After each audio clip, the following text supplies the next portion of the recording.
भ्रमण के लिए चल चढ़ विमान से दार्थ जब कपिल वस्तु घूमन चले, वृद्ध जरा रोगी दिखे, लोग सब ले जाते मिले। देख लोक में मृत्यु को, गौतम को उपजा दुख है। समय आएगा मुझे भी छूटे सब ये सुख है। जरा मृत्यु ग्रसित जीवन कहीं दुख का तोड़ नहीं। तृष्णाओं का जाल है ये बाग सभी को छोड़ यहीं। दुख निदान के वास्ते, दुख निदान के वास्ते त्याग जरूरी जान है। उन महाश्रमण के चरण में बंधन हमारी शान है। शाक्य को लिए राज्य दो, नदी रोहिणी तीर्थे। शाक्य को लिए राज्य दो, नदी रोहिणी तीर्थे। प्रथम जल देने वहां झगड़े दोनों वीर थे। पंच फैसला करने का गौतम दिया सुझाव है। बैर शांत हो प्यार से हो मैत्री बर्ताव है। सेनापति माना नहीं, अहंकार रहा जाग था। बढ़ा विवाद जब संग में गौतम की ना त्याग था। त्याग दीना शाक्य, त्याग दीना शाक्य संग निश्चित कलह को मान है। उन महाश्रम के चरण में बंधन हमारी शान है। उन महाश्रमण के चरण में वंदन हमारी शान है। उन महाश्रमण के चरण में वंदन हमारी शान है। तो हम चलते फिर अपने विषय की तरफ। भाई और बहनों, आपने पिछले 3 प्रबोधन में मैंने आपको बताया बोधिचित्त के बारे में। ये भंते जी के रहा हूं मैं, उन्हीं का पुण्य है जो हम आपको परस रहे हैं, आपको दे रहे हैं। पिछले प्रबोधनों में आपने देखा बोधिचित्त क्या होता है, तो कई उपमा दी गई। बोधिचित्त चंद्रमा के समान है, जिसमें पैदा होता है प्रतिबिंब तो बहुत हो जाते हैं, लेकिन बोधिचित्त एक ही होता है। फिर हमने देखा बोधिचित्त क्या है, सोने की खान के समान है। बोधिचित्त क्या है कि सोने की खान के समान है, उस खाने में से सोना निकलता है। इसी प्रकार से बोधि चित्त में से ही बोधिसत्व पैदा होता है। बोधिसत्व सोने के समान है और बोधिचित्त जो है सोने की खान के समान है। फिर आगे और बढ़े, भंते जी और खोल के कहते हैं बोधिचित्त के लिए क्या पिछले उसमें बताया उन्होंने, कि इसमें बताया कि जो परस्पर विरोधी प्रवृत्तियां हैं हमारी, हर किसी के अंदर है। जब आप शिविर में जाते हैं, जो साथी मेरे शिविर में गए होंगे, जो शिविर में जाते हैं, वहां का उनका मानसिक स्थिति क्या होती है शिविर के अंदर, वो जानते हैं अच्छी तरह से।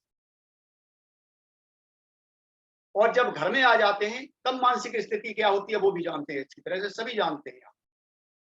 तो जो ये 2 विरोधी प्रवृत्तियां हैं, तो जो हमारी छोड़ने की प्रवृत्ति है उसको भंते जी कहते हैं कि छोड़ने की प्रवृत्ति हमारी क्या है, प्रज्ञा के समान है। छोड़ने की प्रवृत्ति जो है प्रज्ञा के समान है। आपको प्रज्ञा प्राप्त हो गई, सम्यक दृष्टि आपके अंदर जागृत हो गई, तो आप सब कुछ छोड़ने को तैयार जाओगे। और यही दृष्टि हमारे बाबा साहब में जागृत हुई, यही दृष्टि अनार्य धनपाल में जागृत हुई, जिसकी वजह से उन्होंने अपना सब कुछ निछावर कर दिया। लेकिन दूसरी प्रवृत्ति भी उनमें जागृत हुई। पिछले हफ्ते मैंने आपको बताया था, वो प्रवृत्ति थी जुड़ने की, संयोजन की, जुड़े रहने की। तो जब वो प्रवृत्ति हमारी प्रज्ञा जागृत हो जाती है और जब हम देखते हैं अन्य को, और जब उनको देखते हैं कि ये बहुत दुखी हैं, और जब दुखी प्राणी को देखते हैं तो हमारे मन में उनसे लगने की, उनको उससे निकालने की जो प्रवृत्ति जागृत होती है वो कहलाती है जुड़ने की, वहां पर जुड़े रहने की। तो बाबा साहब के अंदर दोनों ही प्रवृत्ति थी, प्रज्ञा भी थी और करुणा भी थी। करुणा की वजह से जो संकल्प उन्होंने लिया था वहां पर संकल्प भूमि पर बैठ करके, वडोदरा के स्टेशन के सामने जो बोधि वट वृक्ष था उसके नीचे जो संकल्प लिया था वो करुणा की जागृति की वजह से लिया था कि मैं तो इतना पढ़ा लिखा होने के बाद मेरे बराबर इस भारत में क्या, विश्व में भी उस समय मुश्किल ही कोई मिलता इतनी डिग्री धारी, इतना विद्वान आदमी, मेरी ये हालत है तो इस समाज की क्या हालत है। और उनके अंदर करुणा जाग गई और वो जो है अपना सर्वस्व जो है उन्होंने निछावर कर। तो आगे कहते हैं पंते जी कि जब ये दोनों आपस में टकराती हैं, टकराती रहती हैं, पहले तो ये टकराती हैं, आप इधर जाऊं या इधर जाऊं, या इधर जाऊं, लेकिन धीरे धीरे फिर ये जो है हम इकट्ठा करते हैं इनको। तो जब ये विरोधी प्रवृत्तियां हैं, जब आपस में मिलती हैं, जैसे आप बिजली का करंट देख लीजिए कि आपका नेगेटिव और पॉजिटिव मिलाएंगे तो क्या होगा, धमाका होगा। इसी प्रकार से जब ये दोनों विरोधी प्रवृत्तियां आपस में मिलती हैं तो एक विस्फोट होता है, और विस्फोट होकर ये बिखरता नहीं है, होता क्या है कि ये दोनों एक हो जाती है। विस्फोट होने के बाद दोनों एक हो जाती हैं, और दोनों एक होकर के क्या हो जाता है,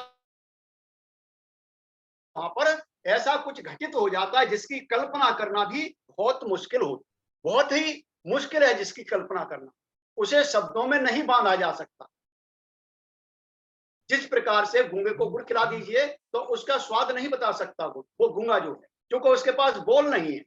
इसी प्रकार की हालत जो है उस समय हो जाती है, वहां पर बोधिचित्त उत्पन्न हो जाता है उस व्यक्ति में, और वो ये नहीं सोचता कि क्या होना है, वो फिर दुनियादारी को एकदम दूसरी नजर से ही देखने लगता है,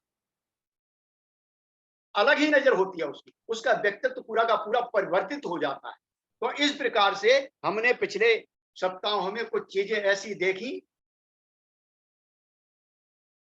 तो फिर हम आए कि बोधिचित्त उत्पन्न करने की दो विधियां बताई गई। पिछली बार मैंने आपको बताया था दो विधि क्या थी जो हमारे बहुत पुराने बौद्ध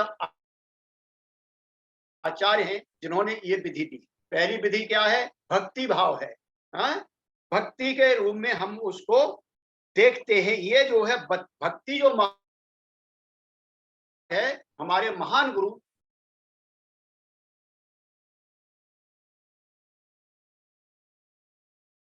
बोधिचर्या अवतार के अंदर देख सकते हो, बहुत अच्छी तरह से उसमें समझाया गया ये भक्ति मार्ग जो है। आज हम कुछ इसके ऊपर देखने वाले। और दूसरा जो मार्ग है वो तत्व ज्ञान का मार्ग है। तत्व ज्ञान का मार्ग है वो भी आचार्य बसबंधु ने दिया है। इसे हम अगले सप्ताह देखेंगे अगर मौका मिला तो आज हम देखने वाले हैं ये भक्ति मार्ग। तो भक्ति मार्ग जो आचार्य शांति देव की ये विधि है, इससे स्पष्ट रूप से ये क्या है, भक्ति प्रधान है। इसमें जो है हमें भक्ति के रूप में आगे बढ़ना पड़ेगा, हमें भक्ति में होकर के हमको आगे बढ़ना पड़ता है। इसको भंते जी ने अनुत्तर पूजा के रूप में इसको लिया गया है। इसको अनुत्तर पूजा कहा जाता है, सप्तांग पूजा भी कहा जाता है। इस आध्यात्मिक पूजा के जो है 7 अंग होते हैं। हमारे जो मित्र हैं जो शिविरों में जाते हैं वहां पर उन्होंने ये सप्तांग पूजा देखी होगी, की भी होगी, शाम को पूजा की जाती है इसकी। तो इसमें जो है 7 भाग होते हैं और हर भाग का एक धार्मिक समझ का निर्देशन है। हर भाग का कोई न कोई धार्मिक महत्व है, कुछ न कुछ उसमें हमको दिया जा रहा है। इसमें मंत्र पठन होते हैं, मंत्रों का पाठ किया जाता है तथा धार्मिक समझ को सम्मुख रखकर उपचार किया जाता है। जो धार्मिक समझ है हमारी, उसको हम सामने रखते हैं अपने और उसका उपचार करते हैं, तब इस पूजा को सप्तांग पूजा कहा जाता है। जो इस प्रकार से क्या क्या है ये वो अंग, तो इसका पहला जो अंग है वो है पूजा। पहला अंग है पूजा है। मुख्यतः बौद्धों में भगवान बुद्ध की पूजा की जाती है। कोई भी किसी भी प्रकार से आप करिए, चाहे उनको पुष्प चढ़ाइए, चाहे मोमबत्ती जलाइए उनके सामने, चाहे आप जो है धूप जलाइए, चाहे उनको सजाइए, चाहे उनको अच्छी तरह से और निखार के अपनी सराहना को और आकर्षक बनाइए, ये सब क्या आता है उसके पूजा के अंदर ही आता है। हम जानते हैं कि बुद्ध मात्र ऐतिहासिक बुद्ध नहीं है। बुद्ध जो है मात्र ऐतिहासिक नहीं है, आप भी जानते हैं और हम भी जानते हैं। वो क्या है? वे संपूर्ण मानवीय आदर्श के प्रतीक हैं।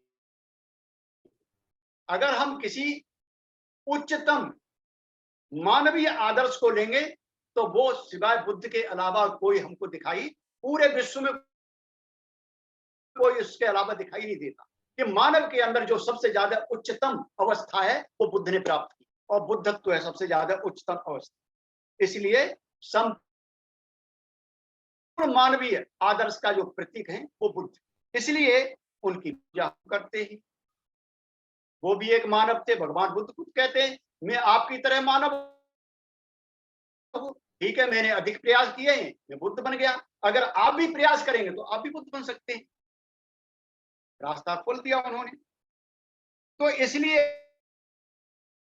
हम जो है उनकी पूजा करते हैं। इस उच्च आदर्श को अंगीकार करने के लिए हम उदात्त भाव से, बहुत ही उदार भाव से,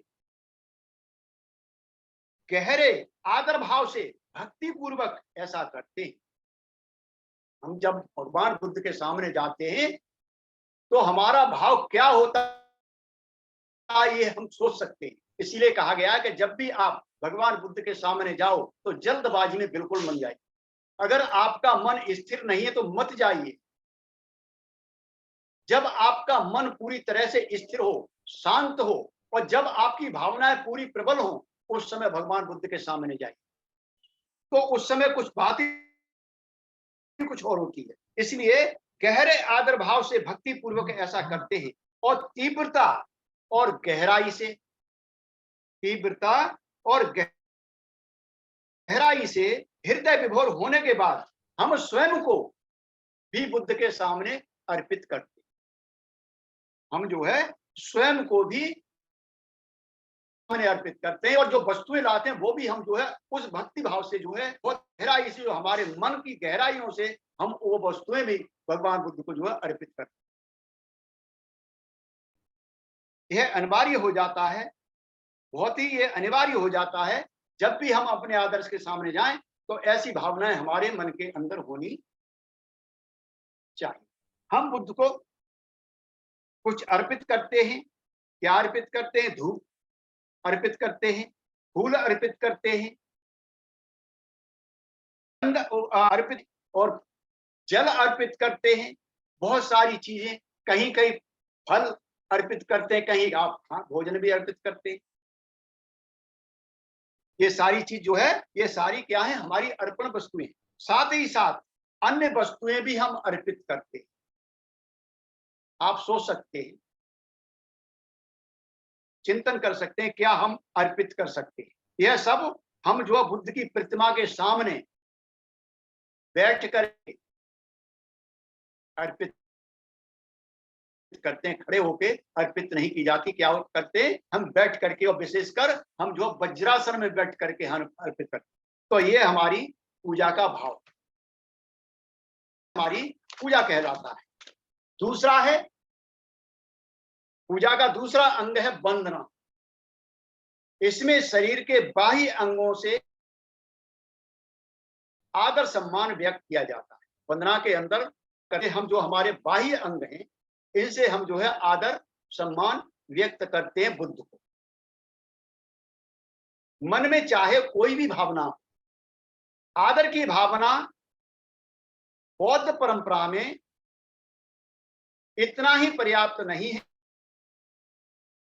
हमारे पास मात्र विचार वाला मस्तिष्क ही नहीं है, हमारी वाणी भी एक दिमाग ही नहीं है कि हम दिमाग से अपने माइंड से हम जो है भगवान बुद्ध को याद कर रहे हैं, यही नहीं है, हमारी वाणी भी, वाणी से भी हम जो है अपने को समर्पित करते हैं बुद्ध के लिए, काया से भी हम अपने को समर्पित करते हैं बुद्ध के लिए। अतः किसी भी धम्माचरण में काया, वाचा और मन का सहभाग होना निश्चित है। ये तीनों का सहभाग होना चाहिए।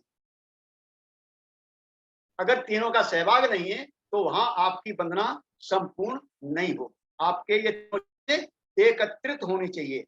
इसलिए बाह्य आदरांजलि देनी होती। इसमें क्या है, हम काया को काया से व्यक्त करते हैं, मन से हम व्यक्त कर ही रहे हैं, मन हमारा दिखाई नहीं देगा लेकिन काया दिखाई देगी, और काया के साथ हमारी वाणी भी सुनाई देगी। इसलिए जो दो चीज हमको मिल रही हैं उनसे फिर हमारे मन की भी स्थिति पता चलती है कि हमारा मन कैसा है। बहुत लोग होते हैं ऊपर ऊपर गाते रहते हैं, कहीं भूल जाते हैं, कहीं कुछ करते हैं, क्योंकि उनका समर्पण नहीं है, उनकी पूरी तरह से समर्पित नहीं होते हैं, इसलिए वो जो है कहीं ना कहीं गलती करते हुए चले जाते हैं। जब समर्पित होते हैं तो कोई गलती नहीं होती। कम से कम दोनों हाथों को जोड़कर भक्ति से नमन करना होता है। दोनों हाथों को जोड़ करके भक्ति से नमन करना होता है। यह नमन नम्रता का प्रतीक है। यह हमारे आदर्श की ओर बढ़ने वाला पहला कदम। हाँ? हम अपने ध्येय की ओर बड़ी नम्रता से झुककर बढ़ते हैं। कहां बढ़ रहे हैं हम? अपने सर्वोच्च शिखर की ओर बढ़ते हैं। और जब हम सर्वोच्च शिखर की ओर बढ़ेंगे तो हमें झुकना ही पड़ेगा, हमें झुकना ही पड़ेगा। इसलिए ये जो है वंदना का है कि हम जो झुक करके यूं करके नमन करके हम आगे चलते हैं, ये है हमारी वंदना। अपनी वाणी से भी कुछ उठते हैं और झुकते हैं, तो ये है हमारी वंदना। तीसरा जो शरण गमन, हम तथागत बुद्ध की शरण जाते हैं, शरण ग्रहण करते हैं, धम्म की शरण ग्रहण करते हैं और संघ की शरण ग्रहण करते हैं। यह हम संकल्प लेते हैं। शरण ग्रहण करना मात्र हमारा वाचन नहीं है, ये क्या है, हमारा संकल्प है। जिस प्रकार से नत्थि में शरणं अयं, कहते हैं वहां पर, मेरा दूसरा कोई शरण नहीं है, मेरा बुद्ध ही शरण है, मात्र बुद्ध ही शरण है, मेरा मात्र धम्म ही शरण है, मेरा संघ ही शरण है। अगर ये मेरा वचन सत्य है तो इस सत्य वचन से मेरा मंगल हो, मेरा जो है कल्याण। तो ऐसा हमारा शरण गमन है। यहाँ हम क्या करते हैं? संकल्प लेते हैं। क्या संकल्प लेते हैं? कि हम अपने लक्ष्य की तरफ समर्पित होते हैं। लक्ष्य क्या है? हमको हमारे अंदर बोधिचित्त की उत्पत्ति होनी चाहिए। बोधिचित्त की उत्पत्ति होनी चाहिए, लक्ष्य हमारा ये है। हमारा ध्येय क्या है? कि हमारे अंदर बोधिचित्त उत्पन्न होना चाहिए, उसकी तरफ हम समर्पित होते हैं। इस कार्य में संघ के साथ साथ साथ चलने वाले सभी साथियों के लिए भी हम समर्पित होते हैं। जो हमारे साथ चल रहे हैं, बुद्ध धम्म और संघ के लिए तो हम समर्पित हैं ही, साथी हमारे साथ चल रहे हैं, हमारे कदम से कदम मिला के चल रहे हैं, उनके साथ भी हम जो, उनके लिए भी हम समर्पित होते हैं। एक दूसरे की सहायता करते हुए हम आगे बढ़ते हैं। बोला जाता है शरण गमन। इसको बोला जाता है शरण गमन। शरण गमन इस पूजा का चौथा अंग है आगे भाई और बहनों, जिसका नाम है पाप देश। हम स्वयं भी कमजोरियां, हम स्वयं की कमजोरियां देखते हैं।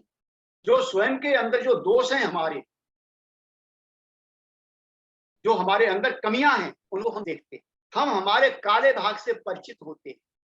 जो हमारा कालिक है, जो हमारा बुरा भाग है, जो हमारा कलुषित भाग है उससे हम परिचित होते हैं। हम चाहते हैं कि ये काला भाग किसी को दिखाई ना दे, हमारी कमजोरियां किसी को दिखाई ना दें, परंतु यह भाग हमारा पीछा नहीं छोड़ता। ये भाग हमारा पीछा नहीं छोड़ता है। आप ध्यान करते हैं और जब ध्यान में बैठते हैं तो कोई भी काला भाग है, कोई भी एक्टिविटी ऐसी है जो आपकी गलत है, आपकी कमजोरी है, वो आपके सामने आके खड़ी हो जाती है, आपका ध्यान को भंग कर देती है। तो ये हमारा पीछा नहीं छोड़ता, ये हमारे पीछे ही पड़ा रहता है। यहाँ जरूरी नहीं कि हम अपनी कमियों का ढिंडोरा पीटते रहें, जरूरी नहीं कि हम अपनी कमियों का ढिंडोरा पीटें तो मेरे अंदर ये कमी है और रोते रहें, ऐसा भी नहीं। परंतु यहाँ हमें अतीत में जो हुआ हमारे साथ, अतीत में जो भी हमारे साथ हुआ है उसकी पुनरावृत्ति ना हो, उसको हम दोबारा हम जो है ना दोहराएं, ऐसा हम यहाँ पर संकल्प करते हैं। बुद्धत्व प्राप्ति के लिए सभी प्रकार से भार मुक्त होना होता है। अगर आपका आदर्श कितना है, आपका आदर्श बहुत ऊंचा है और ऊंचाई पर चढ़ने के लिए जो आपने भार लाद रखा है वो आपको खत्म करना पड़ेगा। आप अपने को हल करके तब ऊपर चढ़ सकते हो। इसलिए हमारा आदर्श इतना ऊंचा है, उसके लिए हमें हमारी दोषों का, हमारी कमजोरियों का जो भार है उसको हम बुद्ध के सामने जाके उतार देंगे और उस दोबारा उन कमियों को, उन कमजोरियों को, उन दोषों को अपने अंदर नहीं आने देंगे। इस बोझ को हमें उतार के ही आगे बढ़ना पड़ेगा। इस बोझ को उतारना ही पाप देशना है, इस बोझ को उतारना ही पाप देशना है। तो भाई और बहनों, ये जो है हमारा चौथा अंग था। पांचवा अंग है इसका पुण्यानुमोदन, अर्थात दूसरे के सद्गुणों में आनंद मनाना, दूसरे के सद्गुणों में आनंद लेना, आनंद की अनुभूति लेना, आनंद का अनुभव लेना। इसके लिए हम अपने आदर्शों का गुणगान कर सकते हैं। हमारे आदर्श बहुत ऊंचे हैं, बाबा साहब को कोई छू नहीं सकता, विश्व में इस समय कोई नहीं छू सकता। कितना ऊंचा है हमारा आदर्श, तो उनका हम गुणगान करना चाहिए, क्योंकि उनकी वजह से आज अच्छा जीवन हम जी रहे हैं। बुद्ध हमारे आदर्श हैं, उन्होंने ऐसा रास्ता दिया है कि अगर उनका रास्ता पकड़ लिया तो हम भी, हमारा भी कल्याण हो जाएगा, हम भी कहीं न कहीं तक पहुंच जाएंगे। तो ऐसे हमारे आदर्श हैं, तो उनका गुणगान करिए, उनके गुणों को स्वयं में विकसित करने की कोशिश करते हैं। हम यहाँ पर पुण्यानुमोदन में क्या करते हैं कि जो गुण उनके अंदर थे वो गुण हमारे अंदर विकसित हो।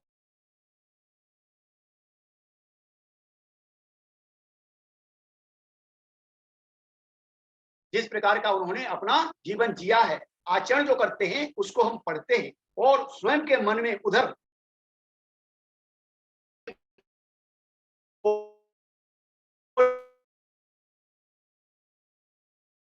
हमारा की तरह व्यापक हो, हम कहते हैं। हम अपने आदर्शों की कलाकृति देखते हैं, बुद्ध की आकृति देखी, बाबा साहब की आकृति देखी, बहुत कुछ संदेश देती है। उनका स्मरण करते हैं,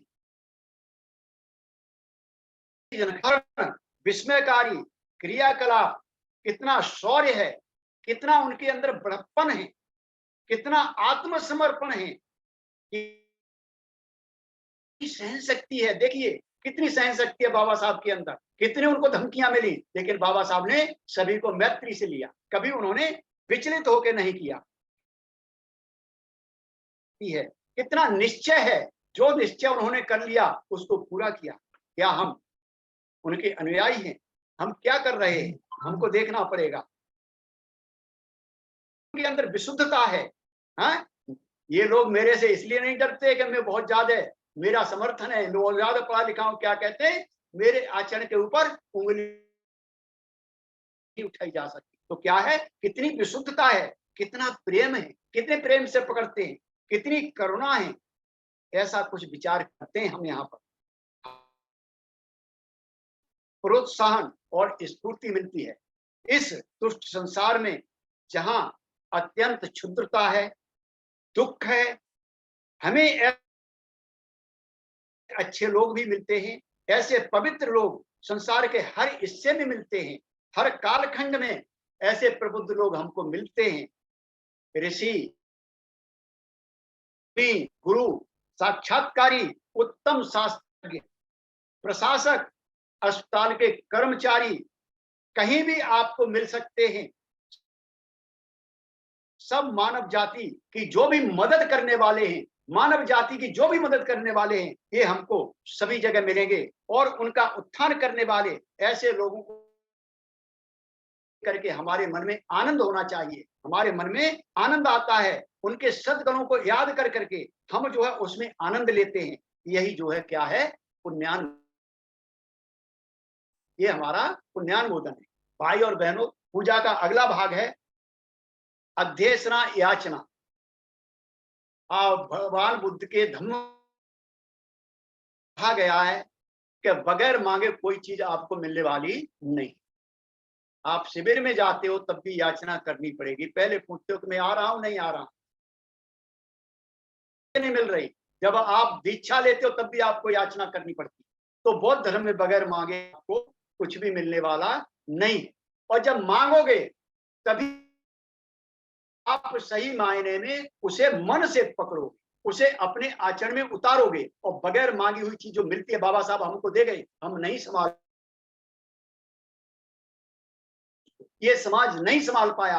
आज भी ये समाज जो बाबा साहब के विजन को जो है नहीं समझ रहा, नहीं पकड़ पा रहा। क्यों? कि फ्री में उसको मिला है। बहुत सारे लोग कहते हैं कि हम तो अपनी मेहनत से आए, अपनी मेहनत। अगर वो 2 लाइन का सर्टिफिकेट आपको नहीं मिला होता आरक्षण का, तो तुम इतने बड़े बड़े पदों पर नहीं पहुंचते।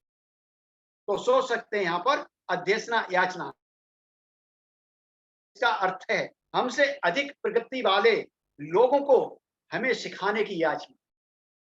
अगर आपसे आगे कोई धर्ममित्र भी चल रहा है तो आप उससे याचना, भाई मुझे ये चीज बता दो, मुझे ये चीज नहीं आती। ब्रह्मचारी उससे आप याचना करते कि ब्रह्मचारी जी हमें ये चीज बता दीजिए। पढ़ाने जाते, जब आप याचना करेंगे तभी वो जो हमसे ज्यादा जानते हैं। हमने याचना नहीं की तो वो सिखाएंगे नहीं, ऐसा नहीं, सिखाएंगे वो। आप ये सोच लीजिए कि हमने याचना नहीं की, सिखाएंगे वो, सिखाएंगे। लेकिन उनको सिखाते रहना चाहिए, लेकिन ऐसे पर हम ध्यान नहीं देते। बिना मांगी हुई चीज पर हम ध्यान, यह भीख मांगना नहीं, ये जो है भीख नहीं है। हम मन से कितने तैयार हैं, उनकी शिक्षा को हम कितना ग्रहण करते हैं, की शिक्षा का हम कितना स्वागत करते हैं, इसका प्रतीक है, इसका द्योतक है। ये जो है क्या है, अध्येशना याचना, कि हम उनकी जो शिक्षा दे रहे हैं, वो हमको पढ़ा रहे हैं, हम उसको कितना तवज्जो देते हैं, हम किसको कितना उसको अंगीकार करते हैं, हम कितना उस पर ध्यान देते हैं, इसकी जो है उसका प्रतीक है, उसकी क्या है, ये अध्येशना याचना। और भाई और बहनों, हम कहते हैं कि मैं तैयार हूं, कृपा करके मुझे सिखाएं, मैं आपसे शिक्षा लेना पसंद करूंगा, कृपा मुझे दें। ऐसी मन की स्थिति बने बिना कुछ भी सीखना असंभव है। बोधि चित्त तो दूर ही रहा। बोधि चित्त कैसे उत्पन्न होगा? क्योंकि हम तो शिक्षा पा रहे, शिक्षा कोई नहीं ले पा रहे। और 7वां अंग है, अंतिम अंग है, पुण्य तथा आत्म भाग आदि परित्याग। हमने जो भी अच्छा काम किया, अंदर अच्छा आया, तो बौद्ध परंपरा अनुसार हमें उस पुण्य जो मिला है, हमें जो पुण्य मिला है, वो मार्ग पर आगे चलने की हमें सहायता मिलेगी। जो पुण्य मिला है उससे जो मार्ग पर चलने की आगे सहायता जो मिलेगी, जब हम सप्तांग पूजा करते हैं, अपने हृदय में सर्वोच्च का पूजन करते हैं, जो हमारा सर्वोच्च है उसका पूजन करते हैं, तो क्या होता है, कुछ हमारा पुण्य जमा होता है, कुछ हम जो पुण्य कमाते हैं, कुछ इकट्ठे होते हैं, जमा होते हैं। पर उस पुण्य का हम क्या करेंगे? जो पुण्य जमा हो रहा है उसका हम क्या करेंगे? हमें किधर चलना है? हमें तो अपने अंदर क्या करना है? बोधिचित्त उत्पन्न करना है। तो अगर ये पुण्य भी रह गया तो बोधिचित्त उत्पन्न नहीं होगा। ये पुण्य अगर हमारे पास रह गया तो इससे भी बोधिचित्त कैसे बने? आप फिर चिंतन करिए। बोधि वृक्ष के नीचे सब कुछ त्याग दिया, सब कुछ छोड़ दिया, लेकिन एनलाइटमेंट नहीं हुआ, ज्ञान नहीं मिला, प्रकाश नहीं आया। तो बुद्ध फिर चिंतन में गए, सिद्धार्थ गौतम फिर चिंतन में गए और चिंतन किया, हो मैंने सब कुछ छोड़ दिया, बुराई तो मेरे अंदर से निकल गई, लेकिन अच्छाई तो मेरे अंदर बैठी हुई है, मेरा कुशल तो मेरे अंदर है, जब तक ये कुशल रहेगा मैं इससे अटैच रहूंगा, इससे जुड़ा रहूंगा। और जब उन्होंने उस कुशल को छोड़ा तो वो जो है सिद्धार्थ गौतम से क्या बन गए, बुद्ध बन गए। इसी प्रकार से जो पुण्य हमने जमा किया है इस सप्तांग पूजा से, उस पुण्य का हम क्या करेंगे, और अंत में इस पुण्य को भी हमें दान करना होता है। ये पुण्य भी हम देते हैं, पूजा करने से हो, ध्यान साधना करने से हो, व्याख्यान सुनने से जो पुण्य हमने लाभ किया है, किसी संस्थान कर रहे हैं उससे कुछ हमें पुण्य में प्राप्त हुआ है, हम कहते हैं जो कुछ पुण्य मुझे मिला है उसका सभी में विभाजन, ये मेरे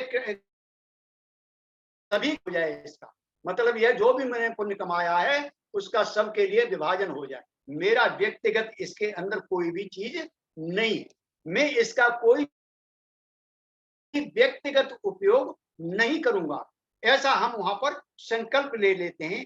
निर्वाण के लिए भी मैं इसके लिए मैं इसका उपयोग नहीं करूंगा, मैं अपने मतलब जो बुद्धत्व है उस लाभ के लिए भी मैं जो है इसका उपयोग नहीं करूंगा। इस पुण्य का लाभ सभी को मिलना चाहिए, जो मेरा पुण्य कमाया हुआ है इसका सभी को लाभ मिलना चाहिए, ऐसा संकल्प करते हैं कि मेरी पूजा सभी के लिए हितकारी हो।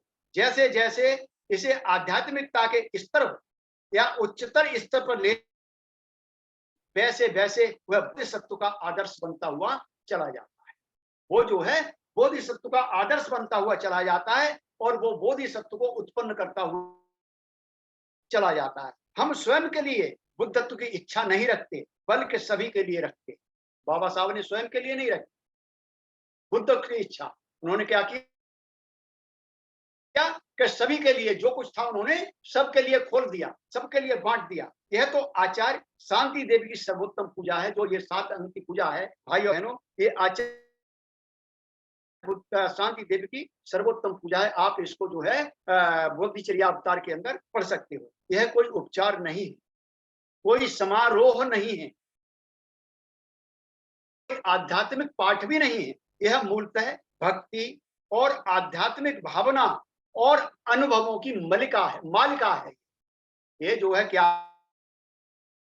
है, भक्ति, आध्यात्मिक भावना और अनुभवों की माला है। विभिन्न प्रकार के इसमें फूल लगे हुए हैं, एक माला है जिससे हमारा परिवर्तन हो सकता है।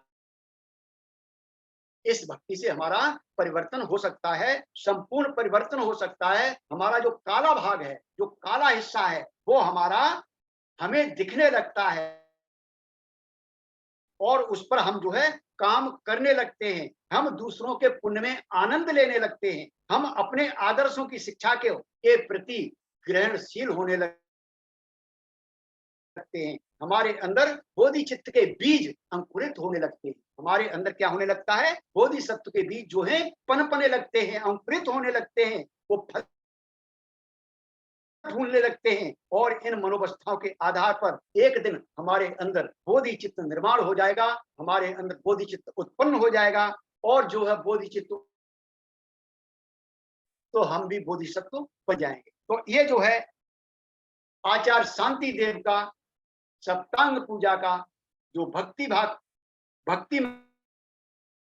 था वो मैंने आज आपको बतलाया है। अगले सप्ताह हम जो है आचार्य वसुबंधु का तत्व ज्ञान का जो आधार है उसको देखेंगे। आपने बड़े मनोयोग से आज के इस प्रबोधन को सुन लिया। आप सभी का मन की गहराइयों से नमन करता हूं। सभी को जय भीम, नमो बुद्ध।